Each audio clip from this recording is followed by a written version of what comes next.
Hello there, and as usual, I'm Aaron from Last Stand Gamers, and welcome. Of course, I wish to welcome you back to the Assembling of a Fleet series. This is episode 2.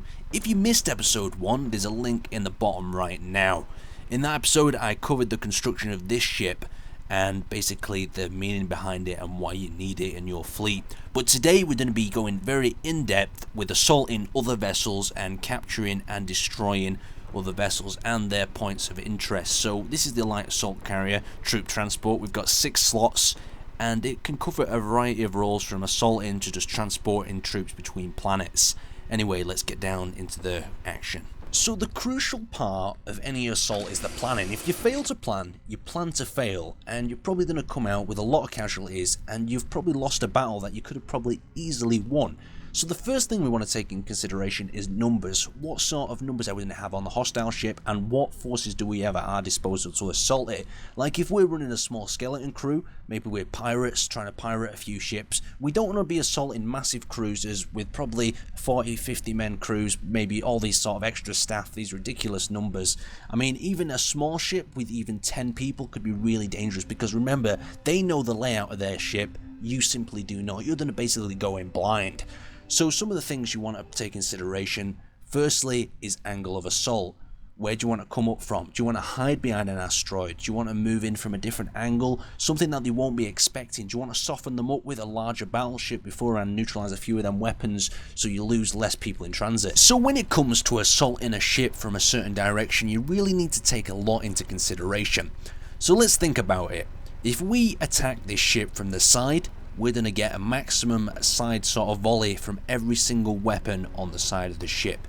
And since most ships are based like rectangles, it means that there is more surface area, meaning more firepower can be targeted at you. Now let's think a little bit differently. If we attack directly from the front, we're limiting a lot of the arcs from the weaponry. But directly at the front is probably where most of the weapons are going to be facing anyway. So let's be a little bit smart. Let's attack from behind. So if we move from behind, you can see that there is a lot of weapons not even facing this direction. It is pretty much a blind spot, so it'd be very easy to creep up, move into position, and get yourself into a position to actually drop down and breach into the ship's hull. This is of course the Ace of Spades, and it seems to work for quite a lot of different ships.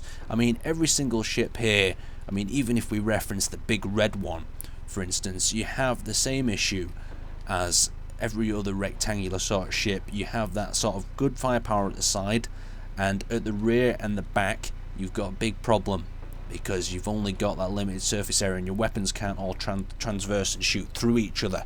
So that's where I recommend attacking from.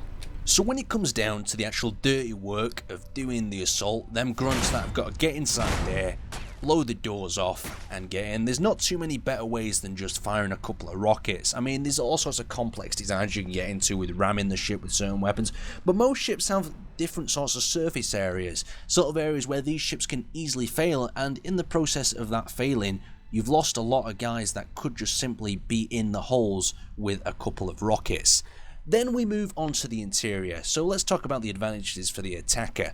The attacker has the advantage because he can choose where he can actually drop inside the ship, but the defender has a lot of advantages up his sleeve. Obviously he knows the layout, he's got the doors coded. I mean, even if the attackers do use simple breaching charges, they still have a lot of things up their sleeves, the defenders. So look at that illusion there when it's been melted away, all the strange angles. So the attackers might go for a certain area like the command center, but they don't actually know where that is or how to actually deal with it. How to get there is going to be a massive problem. The second thing is defenders can switch off the power. They can turn the gravity off, make it even harder for the attackers to navigate the ship with all things upside down, and it's just going to further complicate the navigation of the ship, delaying them and allowing the defenders to get back into positions to take them out. So after some experimentation today, we figured out what a good breaching charge's size would be, and it's about the size of a block. We're using the small ones because the large one just does too much damage. So we place that there. We equip our assault rifle, and then we should simply fire away, and it should remove one block and a little bit more. So there we go, we've got one block of damage, enough to breach into the side of the hull. If you've noticed though, it's also warped the corridor, and this can be both good for you and bad for you in some situations. And of course it works on doors as well, so let's just move that away and we'll place another charge there. And obviously in multiplayer I think you're going to be able to build these as like a standalone sort of item. So there we go. We've got another warped corridor. Just look how illusional that is to look at in perspective. It just looks so sort of, it looks like you're gonna have to go into it and it'll get smaller and smaller as you go along. But yeah, after navigating this for quite a while and not finding a way out, an attacker can be easily become lost, and obviously he'll become an easy victim of the defenders. So let's move on. So the final thing to any assault is the extraction. So unless you're going to capture that ship and take over running it, you've probably completed the objectives. You've either destroyed the engine room, you've either destroyed the cockpits, you've captured the bridge, or so on. And then what you've actually wanted to do is get out of there, get them guys out of there, back to the main ship, and continue on, rearm them, and get them moving to the next location. So that is one of the things you want to take into consideration, because it could just completely skip your mind, and now you've got a load of people on a ship that are asking for some help, maybe a way of getting out of there. So I thought this was an interesting concept to discuss with you guys today, and I'd really like to hear what you guys think. I mean, how would you assault a ship? I mean, a lot of you guys seem to be fans of ramming ships, where you just ram into the side of them and everyone gets out through the front of the ramming ship. I mean, that could work too, but maybe you'd waste a lot of material, or maybe you'll just be a scavenger.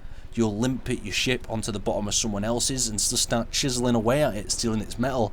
Who knows though? Thanks for watching guys, and I'll see you next time.